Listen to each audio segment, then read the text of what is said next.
peuple du Burkina Faso, camarades combattants pour la liberté, pour la paix et l'indépendance réelle.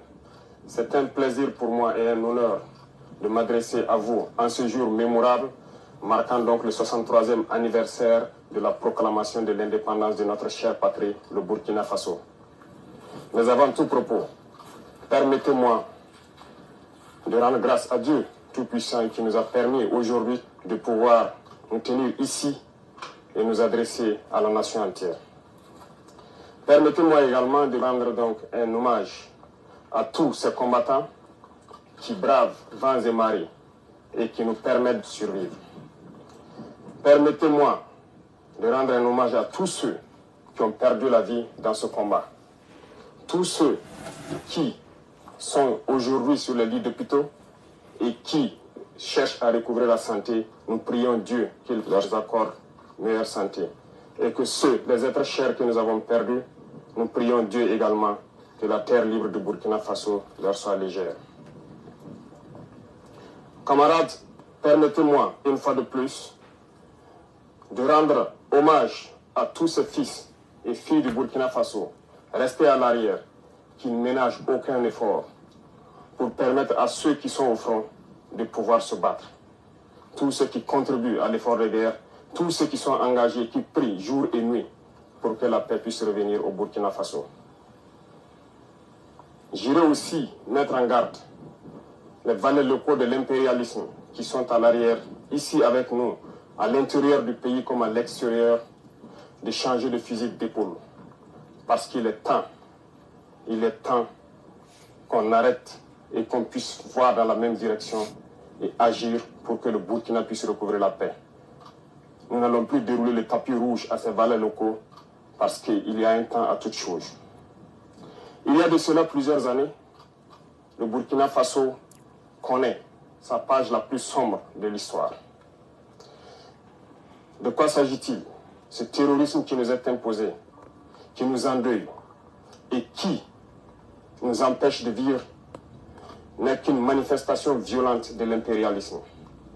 Ces impérialistes, en plus de piller nos États, en plus de nous spolier, à travers les valeurs locaux qu'ils ont mis à la tête de nos États, États d'ailleurs qu'ils considèrent comme étant leur sous-préfecture, aujourd'hui a atteint son paroxysme en nous envoyant une horde de criminels qui tuent hommes, femmes et enfants.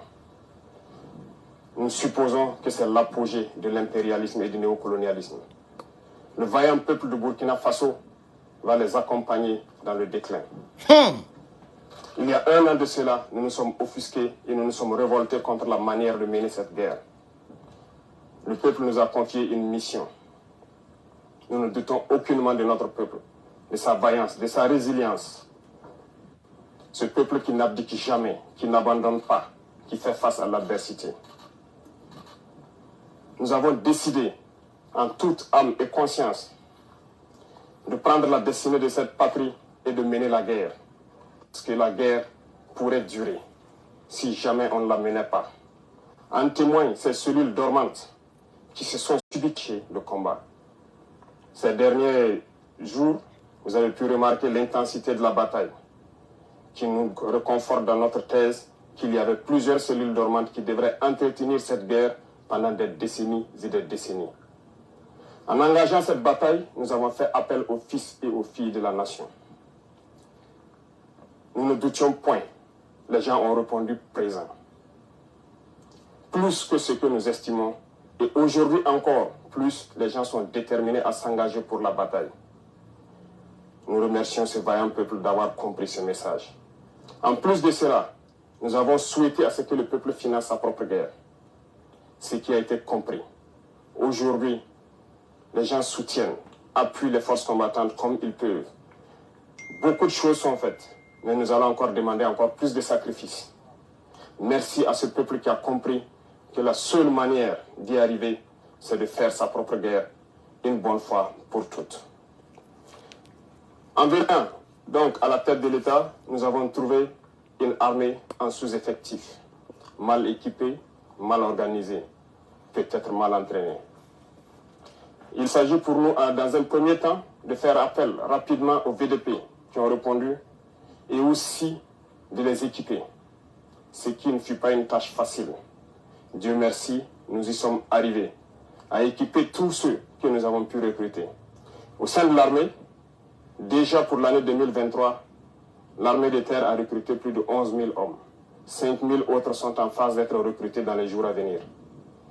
S'agissant de la réorganisation, très vite nous avons compris qu'il nous fallait des unités organiques. Ce qui a conduit donc à créer, dans un premier temps, 6 bataillons d'intervention rapide. Et ensuite, 6 autres bataillons d'intervention rapide ont rejoint les différents groupements de forces. Aujourd'hui, 7 bataillons d'intervention rapide sont prêts. Certains ont commencé leur déploiement et d'autres vont se poursuivre dans les 2-3 semaines à venir. 5 autres bataillons sont en constitution et en formation pour renforcer les rangs de ces bataillons d'intervention rapide. 2 bataillons d'intervention aéroportée ont été créés. Un est déployé dans la zone de Boromo, l'autre sera déployé dans les jours à venir dans la zone de Koudougou. Wallahi. Du côté des forces de sécurité intérieure aussi, beaucoup d'efforts ont été faits. En ce sens que, pour le cas de la police par exemple, nous avons réorganisé les forces pour les constituer en groupements d'unités d'intervention qui sont aux côtés donc des forces armées pour mener le combat. 12 GOUMI ont été créés dans ce sens et d'autres sont en phase d'être créés. Au sein de la gendarmerie, nous avons renforcé les effectifs par le recrutement d'environ 3 000 auxiliaires. Une première phase est terminée, l'autre est en formation. De même que dans les rangs des eaux et forêts, nous avons spécialisé une bonne partie pour former une unité qui pourra agir dans les forêts, qui est aujourd'hui prête. Et cette unité est en train de s'engager également. Toutes les autres forces de sécurité intérieure ont pu être dotées en équipement tel qu'ils n'en ont jamais connu de leur histoire. Mais ce n'est que le début, parce que nous continuerons à les équiper et à monter en puissance. Wallahi. Du côté de l'armée de l'air, il a fallu à un moment donné revoir donc notre potentiel aérien. Aujourd'hui, nous pouvons dire fièrement que le Burkina Faso est doté d'appareils de dernière génération qui nous permettent de scruter donc notre territoire à partir des cieux, ce qui nous permet d'engranger un certain nombre de résultats. Les terroristes peuvent aujourd'hui se déplacer d'un point A à un point B, peut-être mener des attaques, mais ne repartiront pas sains et saufs. Parce que nous les suivons, nous les traquons jusque dans leur dernière demeure. Wallahi. Il est encore temps pour ceux-là qui ont été trompés, qui se sont engagés dans cette bataille, de déposer les armes. Parce que viendra un moment où il ne sera plus possible de déposer les armes. Tous ces bataillons qui sont en train de se déployer, le matériel est encore en cours de route dans les 2-3 semaines à venir. Et lorsque tout cela sera réuni et que tous ces bataillons auront rejoint leur emplacement, cette phase de développement de la guerre tant attendue, les choses sérieuses pourront commencer. Je lance encore un appel à ces égarés qu'il est encore temps de déposer les armes. Parce que viendra un moment, on le répète encore, il ne sera plus possible. Le Burkina Faso a décidé de se battre et nous nous battrons jusqu'à la victoire finale. Pour l'équipement, nous avons fait beaucoup d'efforts avec donc la compréhension de ce peuple qui a accepté de se sacrifier, équiper. Et ça continue de s'accroître parce que nous voulons d'une armée professionnelle, une armée qui va défendre le Burkina Faso à l'intérieur de ses frontières, même au-delà, mais pour l'intérêt du peuple burkinabé.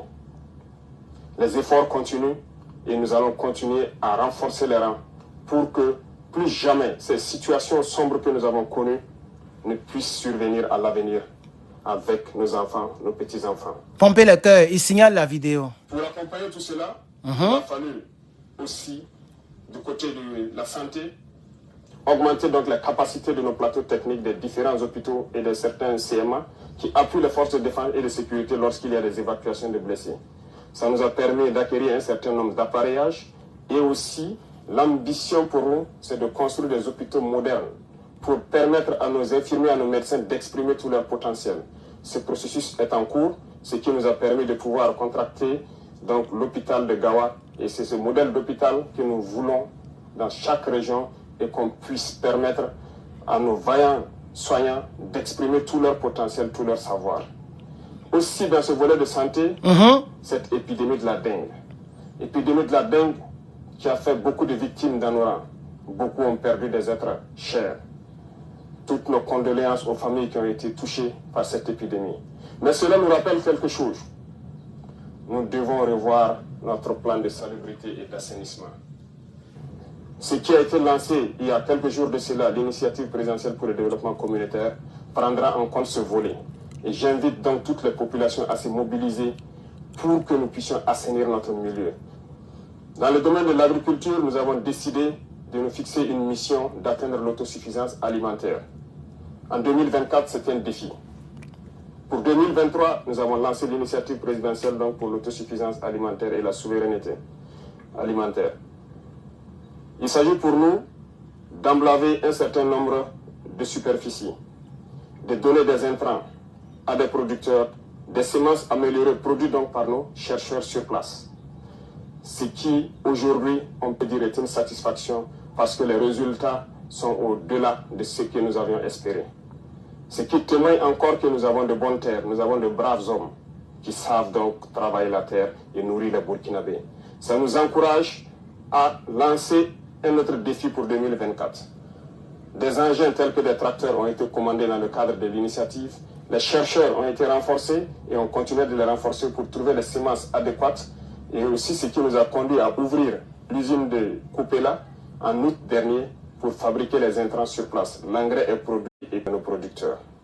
Dans le même sens, il y a donc l'offensive agricole qui a été lancée par le ministère de l'Agriculture récemment et ça se poursuit dans toutes les régions du Burkina Faso.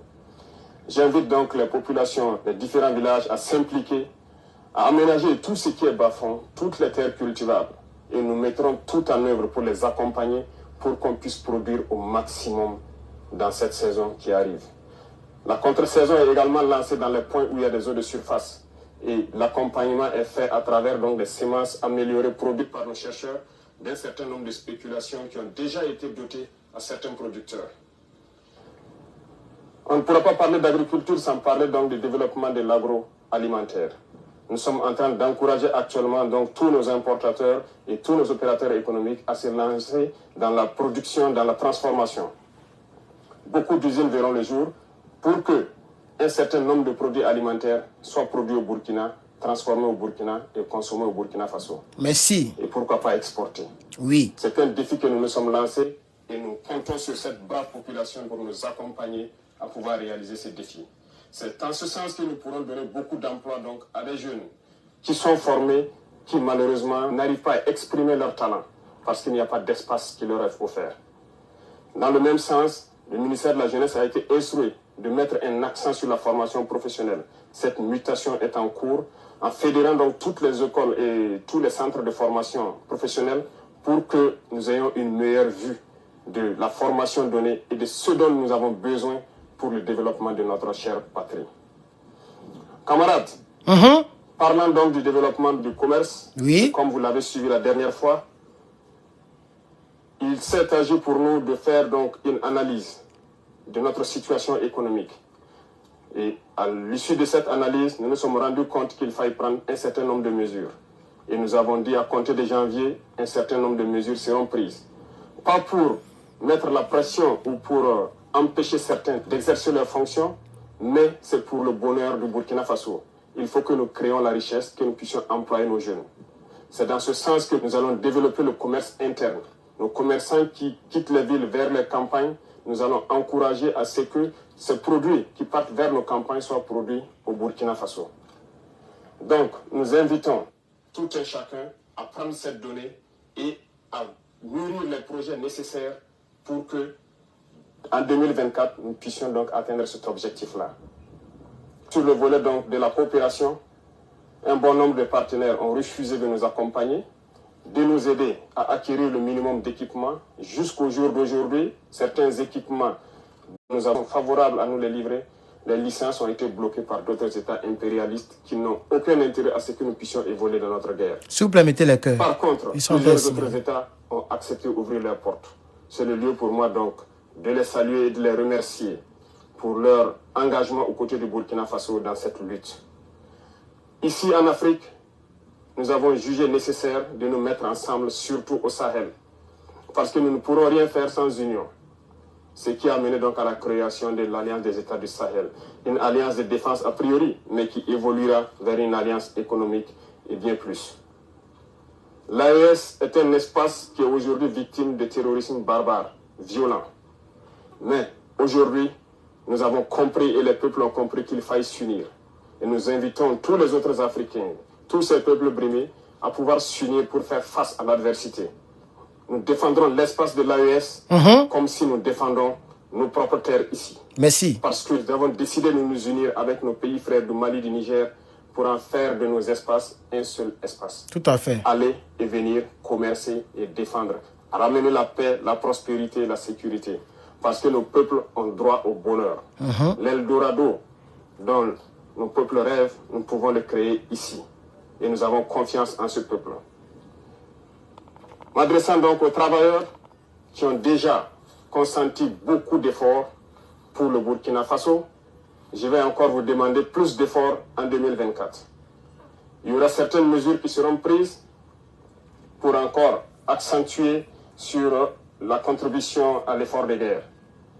Ça va toucher les travailleurs du public et du privé et aussi les entreprises sur leur intérêt brut.